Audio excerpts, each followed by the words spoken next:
Today we're going to talk about Jhumpa Lahiri's When Mr. Prizada Came to Dine. Now, this story takes us into the world of a 10-year-old girl, Lilia, who's just becoming aware of the world and learning about religious and political difference in her parents' country of origin. And it's interesting because we get the sense she doesn't really know what's going on when the story begins. On the first page, she mentions that, Mr. Prizada was just kind of another Indian guy who was showing up at her house for dinner, which was normal because all of her parents' Indian friends were coming around for dinner at different times. She doesn't think anything of this. And it's not until page 25 when her father points out to her that, more importantly, Mr. Prizada is no longer considered Indian, my father announced, brushing the salt from the cashews out of his trim black beard. Not since partition. Our country was divided in 1947. When I said I thought that was the date of India's independence from Britain, my father said, that too. One moment we were free and then we were sliced up, he explained, drawing an X with his finger on the countertop, like a pie. Hindus here, Muslims there. Dhaka no longer belongs to us. He told me that during partition, Hindus and Muslims had set fire to each other's homes. For many, the idea of eating in the other's company was still unthinkable. The story opens with Lilia having no idea of the sort of difference that Mr. Prizada represents for her family.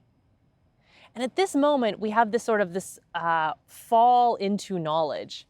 She suddenly becomes aware that he is somehow different than she is and than her family is.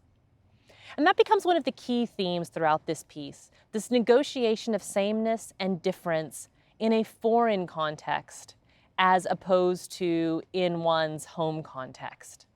And as we saw in some of the stories of Adichie, this sense of separateness that would have probably kept relationship an impossible idea in India actually becomes not such a big deal in a foreign context. So the difference of religion that would have kept Lilia's family separate from Mr. Prizada in India, in the United States, maybe doesn't seem to matter so much. And in fact, Lilia reflects on this a bit later on page 25. She says, "It made no sense to me. Mr. Prizada and my parents spoke the same language, laughed at the same jokes, looked more or less the same. They ate pickled mangoes with their meals, ate rice every night for supper with their hands.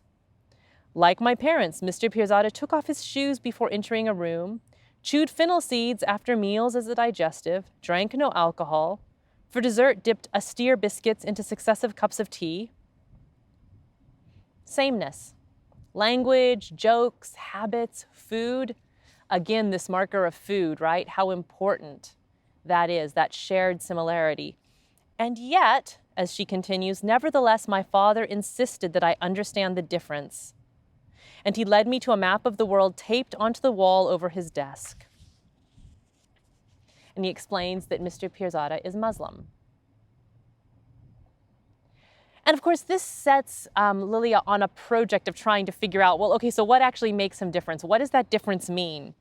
And one of the only things that she seems to come up with is on page 30, where she observes him doing what she describes as a curious thing, taking out a plain silver stopwatch, a silver watch without a band, which he kept in his breast pocket, and then he sets it every night right before dinner to the local time in Dhaka, 11 hours ahead.